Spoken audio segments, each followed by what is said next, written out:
Committee, good morning. The Committee of the Whole is back into order. But we will continue to recess pending the establishment of quorum. Thank you.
Committee of the Whole is called to order. My colleagues, when we left Friday, we ended where we were supposed to start with Senator Brown, and we will start this morning with Senator Brown. And I think they have the answers, Reverend Tax, Ms. Daphne Simzu. But a reminder, my colleagues, on the clock, when you ask the question, once the response is given, be ready to ask your next question, because the clock will start after the response. As the panel stops speaking, the clock is turned back on. All right? Senator Brown, you have the floor, ma'am. Thank you very much, Mr. Chairman. I just wanted to follow up with Mr. Guerrero. We discussed last week the department or agencies that were seeing a decrease with regards to their appropriation this fiscal year. I wanted to inquire which department or agencies or entities are receiving an increase and the explanation for why they are receiving an increase in this budget from last fiscal year. You're referring to the departments that received an increase. Okay.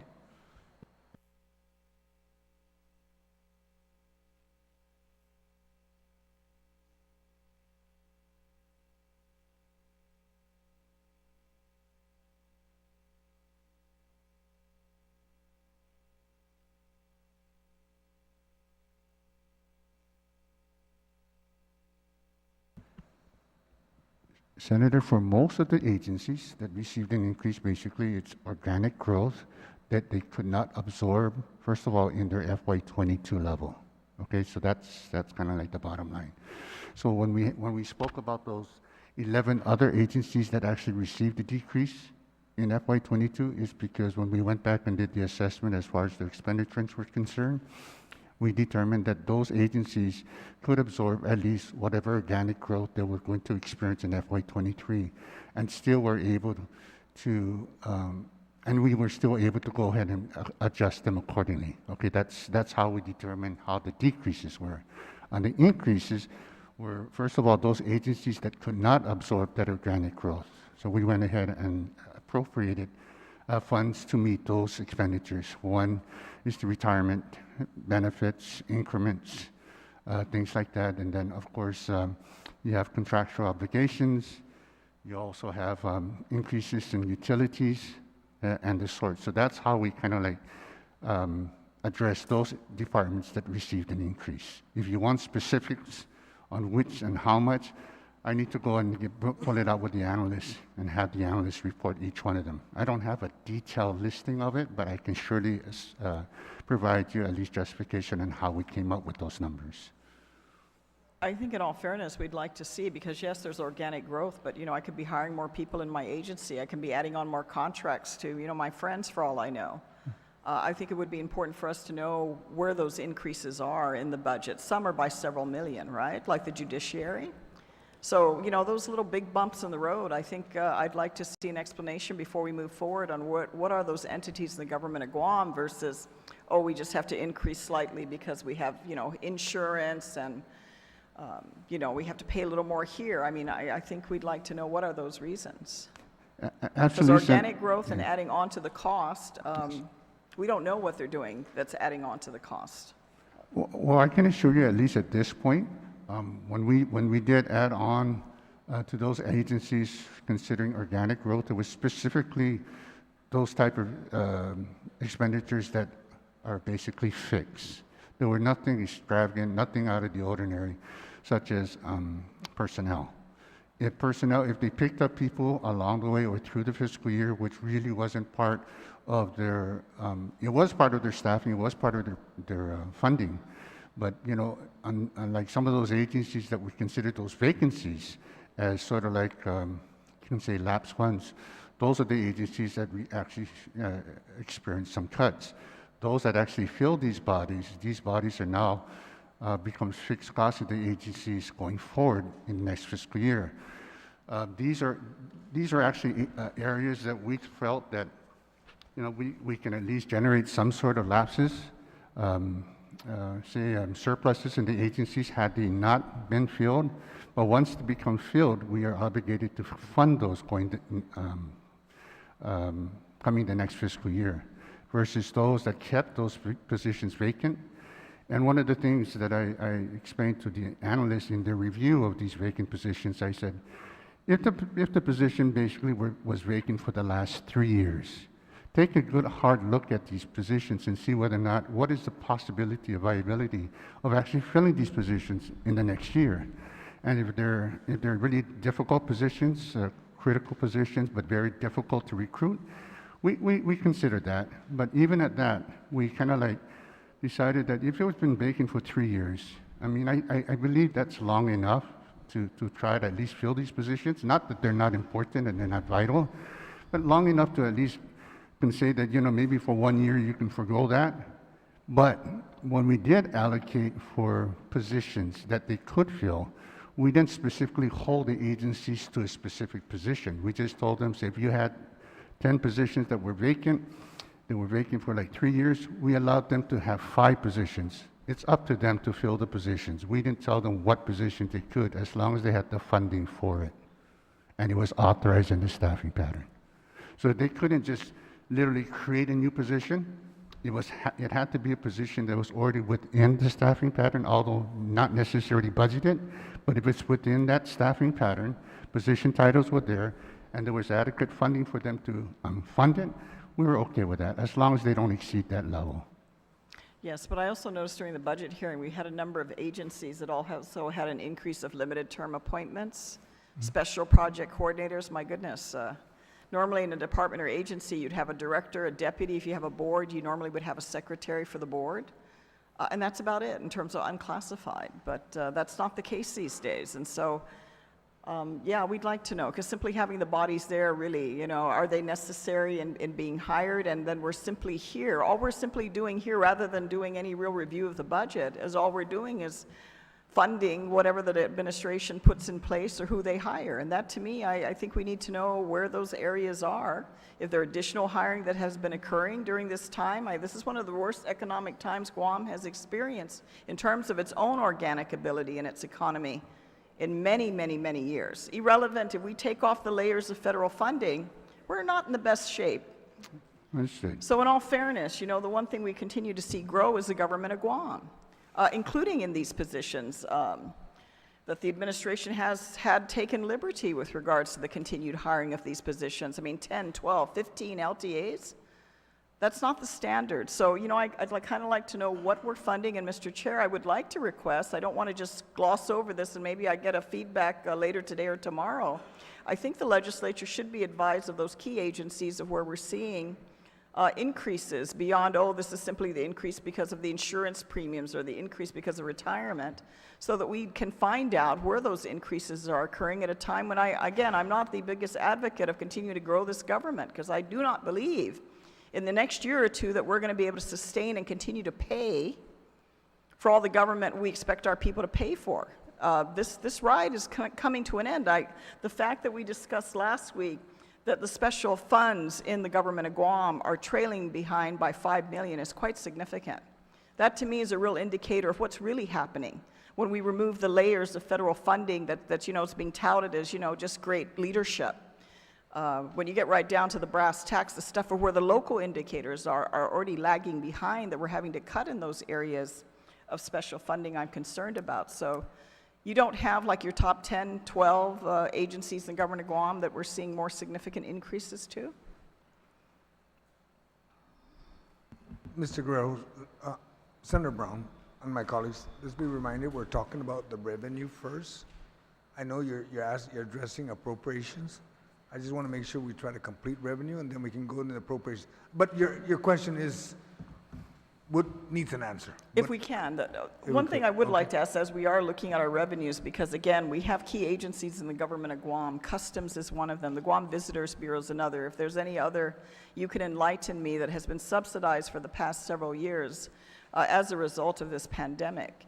Where are we with regards to that, and are we looking at continuing to subsidize? And as they're, hopefully, you know, if things go well, if their revenues increase as a result of both connected to increased visitor entry into Guam, how are we going to address that with regards to offsetting their revenue coming in versus what the government of Guam is subsidizing? Because that's definitely added to our list in the millions.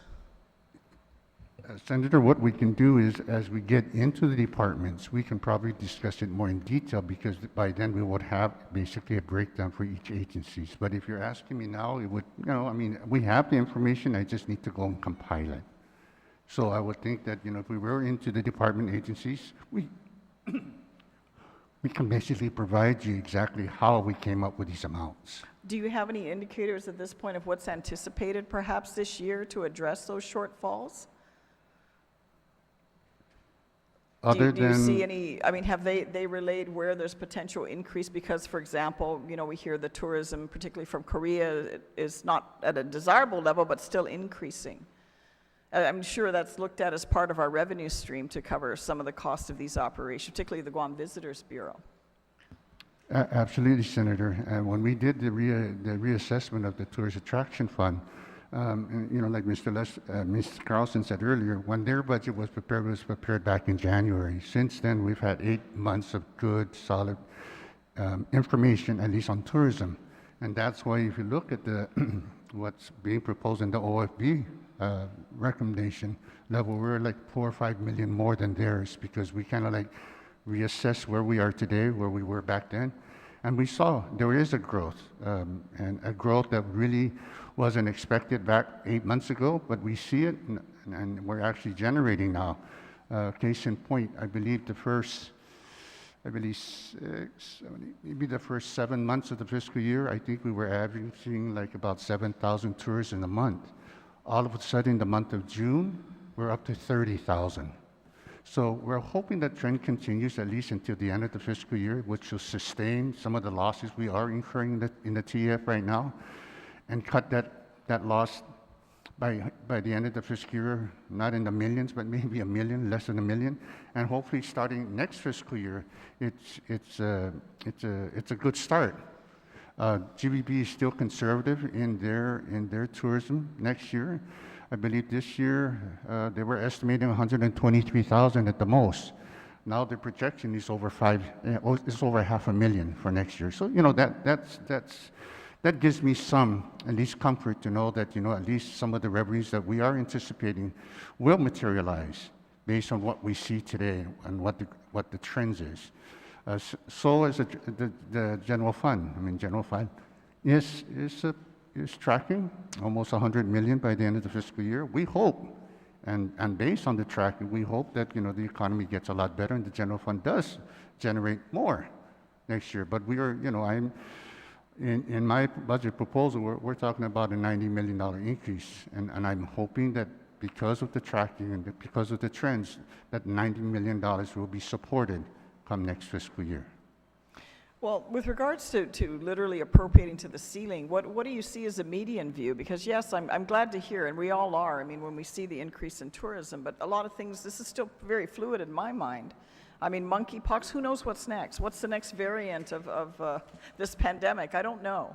But if anything shifts that, or because of internal activities within these countries that are our main tourism areas for Japan or Korea, if they, for whatever reason, because of internal issues with the pandemic themselves, that they have, they put back their walls and more stringent requirements to go in and out of their countries that affect their ability to travel to Guam or other destinations. What is our median goal? Because if we're going to appropriate to the ceiling and anticipate that things are going to continue to build up, and it doesn't, I mean, that's my concern. I'm a little more conservative in the view. I don't think we should appropriate to what we think we're going to get versus what's the middle of the road? So, we kind of leave ourselves a little wiggle room in the event that this revenue is not coming in as anticipated, so that we're not in a situation in a few months or early part of next year to come back to the budget and start having to cut, or because we don't have enough revenue coming in as desired. Because I don't believe, it's only 30 plus years of experience. Some of you may have a few more years, but I just don't anticipate this continued growth, this little ride to continue. And if we are now appropriating in this budget, including these increases at 40 plus million on top of the inherent growth that you're talking about, it's unheard of. It's unprecedented in a single budget year that we would add on these astronomical amounts and expect that each year moving forward that we're going to continue to generate that kind of revenue to pay for all of this. But by doing this, we're blessing the process and saying, yes, we're going to obligate the people of Guam to all this cost with no guarantee, and the odds fairly good that in the next year or two, we're going to continue to see the decline of revenue because the activity is going to slow down. If this pandemic doesn't continue and there's not more federal money knocking on our door, I think we're going to see a sudden drop. And yet the one thing that has consistently happened in the last 3 years is a continued growth to the cost of government. So are you looking at a median perspective in terms of how you're anticipating, even for the money coming in from the tourists through the TAF into the island? I mean, or are we going to appropriate to what we believe is going to be an anticipated 500,000 more tourists next year? I'm hoping, Senator, that whatever information we got today is information that we can rely on and has some sort of comfort that, you know, these numbers, especially on the revenue sides, are something that is achievable and attainable. Granted, like you said, this monkeypox thing can come up tomorrow. We don't know. But what we do know, at least today, is that, you know, we see a growth in the economy in terms of tourism coming back. We see a growth in military spending, which has turned and related to some sort of support in the general fund. Actually, not even the general fund, but special funds, general fund, whatever, government sources. So I believe that, you know, there is reason to support the numbers being provided in the executive budget. I totally agree with you. I am the type of person that, you know, I like to save. If I could save, wherever I can save, I would like to save. In terms of being responsible, I think I've taken it to the level where, as much as I can fund all the requirements, all the necessary organic growth, everything that needs to be funded for the government operation, I would like to think that I've done that in this particular budget. I'm sure there's room to negotiate, and, you know, and that's what maybe where the body can sit down and help me achieve that, get to that point. But at least to fund whatever the government requirement is for FY23, I think we address that. But I definitely concur with you that we should be able, we should not be spending up to the level of whatever we collect. And it's not, you know, whatever we collect, we should spend. I think we should collect, the more the better. Just enough to make sure that the government, when it comes down to crisis or emergencies or another pandemic, we are able to support the government and not having to run and, you know, reduce taxes and not give, you know, handouts and stuff like that, but we'd be able to support the government in such a way where we don't resort to what we've done in the past, because that was unexpected. But at least it gives us a purview to learn from the past. And I totally agree with you. With the revenue that's coming in, have you looked at, of course, you know, everyone will maybe have their determination on what is the cause of the increase. I mean, most of us believe it's because of the deluge of federal money into Guam. We anticipated several years ago the increase of military activity because of the buildup at the base. And that was intended to be maybe the next 10 years. So we're a few years into the 10 years now. Have you looked at or analyzed a general idea of what the percentages of that increase related to any? Is it 30% related to the pandemic, 20% increase related to the military buildup? Do we have a handle on where that increased revenue is coming from, the military contracts? Just so that we know, as those things decrease or disappear, as in the case of the federal money from the pandemic, what we're going to be left with moving forward. In terms of actual percentage, as far as each one of these areas and how it contributes to the bottom line in the general fund, I don't think, I don't have that information, but we do know that because of their existence and their ongoing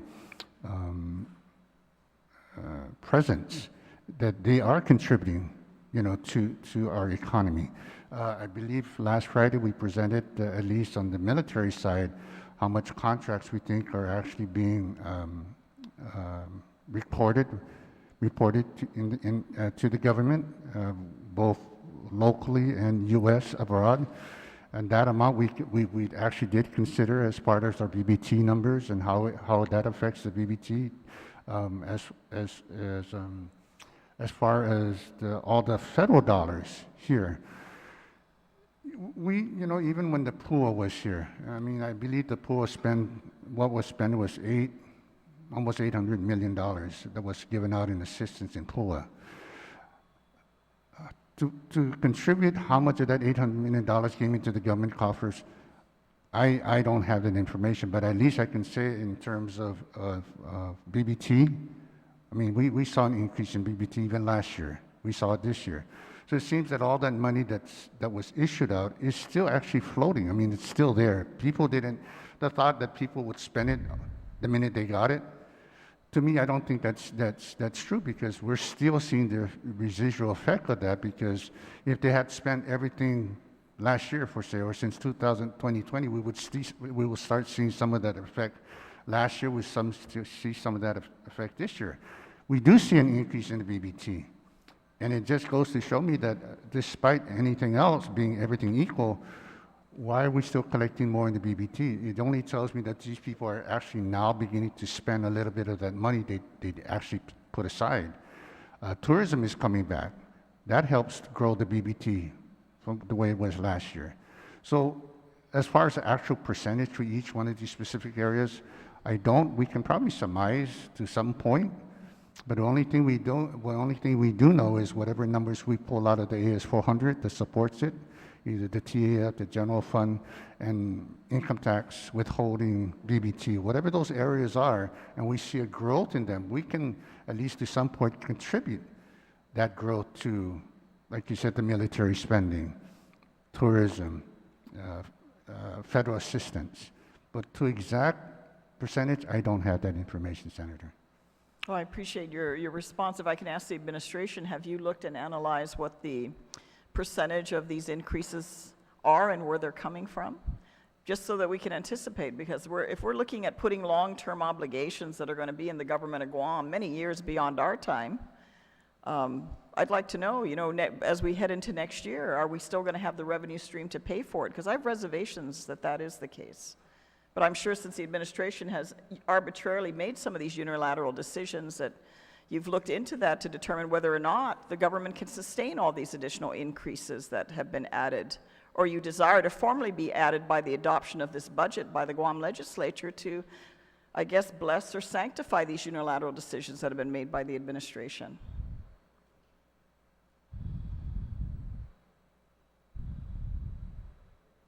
Whoever chooses to answer.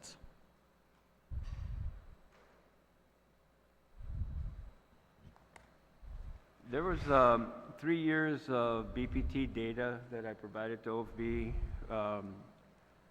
that I asked Steve to disseminate out to you guys. Couple of things. Number one, in 2020, BPT collected for contracting local and U.S.-based tax collections was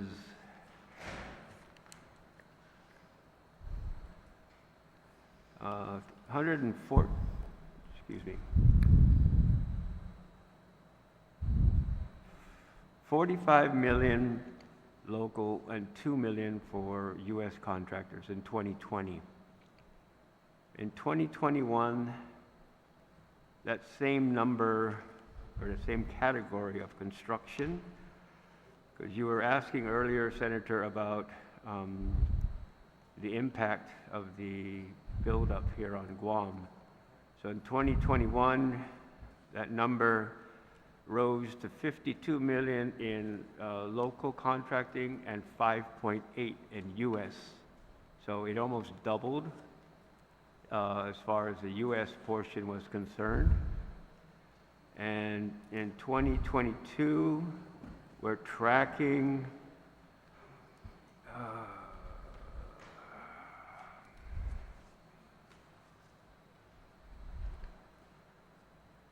without 2 months of data, $51 million in local contracting and already 4.9 in U.S. So I think the statement that we made earlier using this sand chart is coming to bear. If I could pull this thing out of the sand, this guy. Mm-hmm. So we are seeing a direct benefit over the last couple of years that I mentioned in construction, both We talked about this last week, Friday. When people remit BPT, there's a code, so we can track local remittances for local contracting BPT, as well as U.S. companies. There's another code so that we can look at these things and the difference. And again, 21, we hit 5.8, 22 with 2 months left, we're already at 4.9. So we started out at 2.5 in 2020, and the growth overall in contracting has been very, very steady and also increasing. It hasn't decreased. I see that type of activity as being very helpful in these deliberations, because you're seeing where the tax monies are coming from.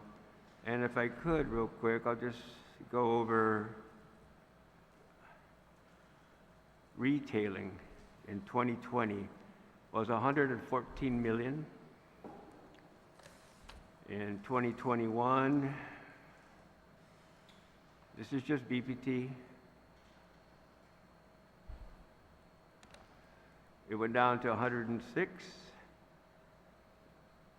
primarily I would imagine because of the pandemic, that one component.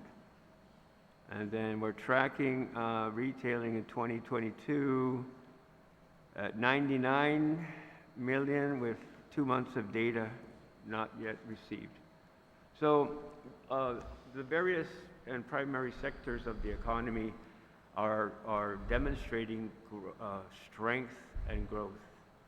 And if I could, Senator Brown, I think OFB's budget for GVB, because you were talking about that, so since I marked it, if you don't mind me just making a comment about it. Last fiscal year, we gave GVB everything that we thought we were going to collect from the Tourist Attraction Fund with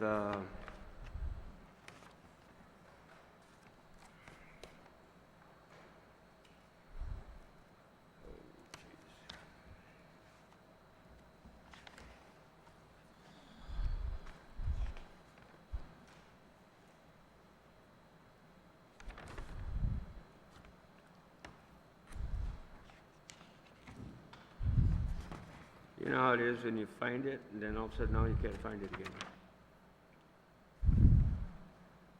But the amount that OFB provided in the substitute bill, the TAF amount is higher.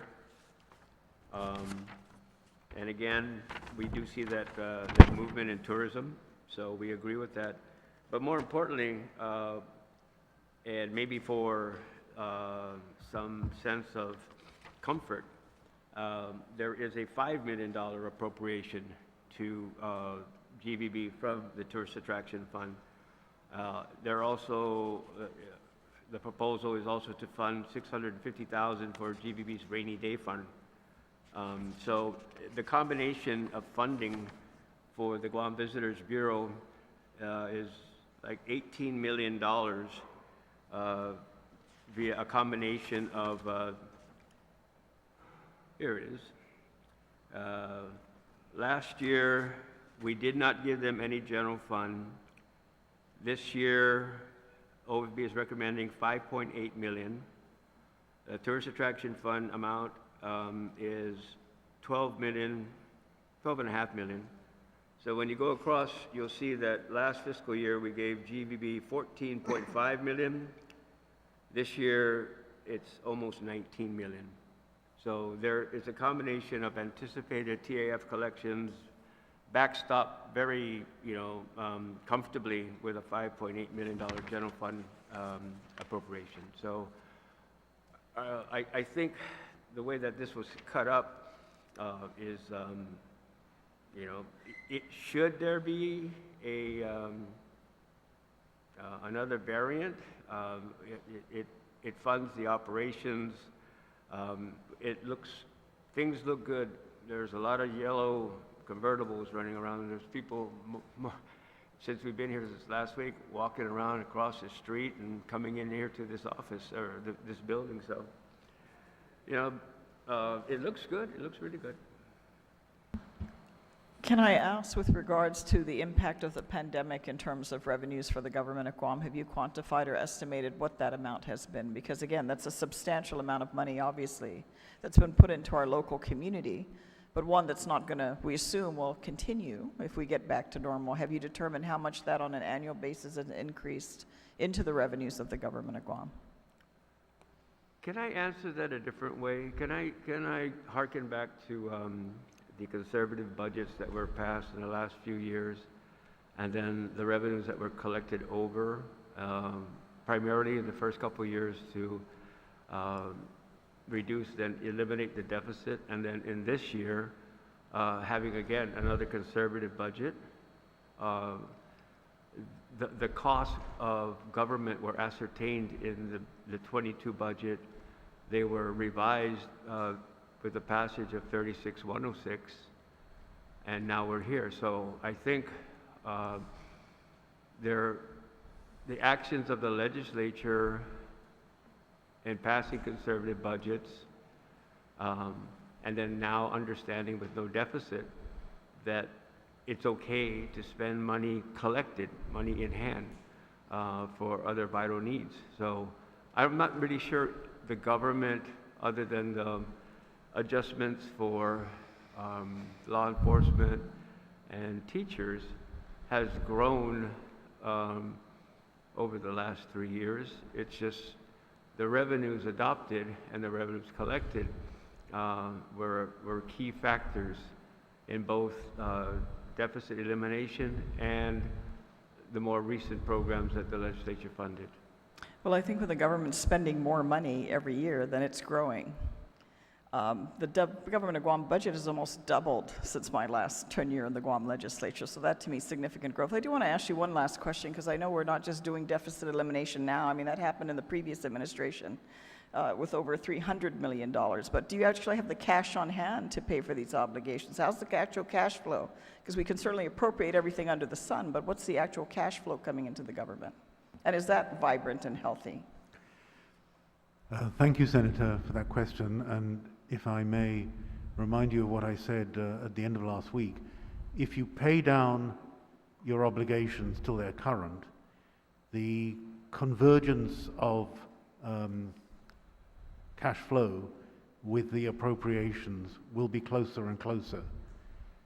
So if we are reporting revenues which exceed the budget appropriation, the cash flow will follow that, because we have no further obligations to divert that cash flow. I did give some concern to this committee about the inclusion of prior year obligations and continuing appropriations, and if we steer clear of that, the convergence of cash flow with the reported revenues will continue.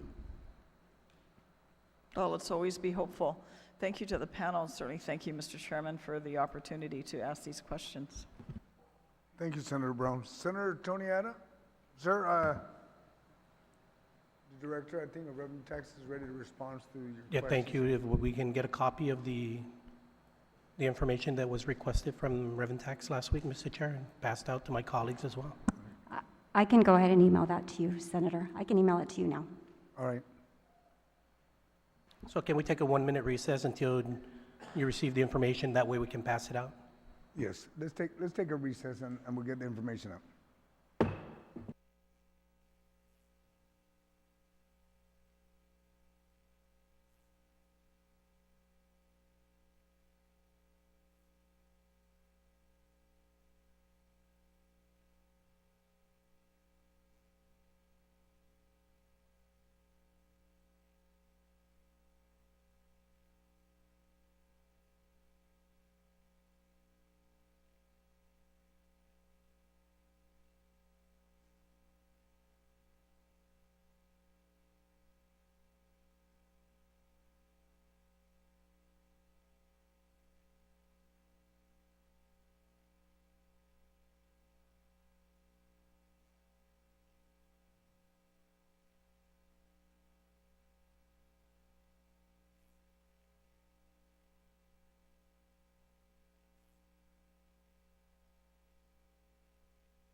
Committee of the Whole is called back to order, and we've just disseminated all the information that's needed for my colleagues. It's, my colleagues, it's 11:15. Why don't we just go ahead and recess until 2 o'clock? Allow the Senator Tony to review the information and be prepared for his questions. Thank you. Recess till 2.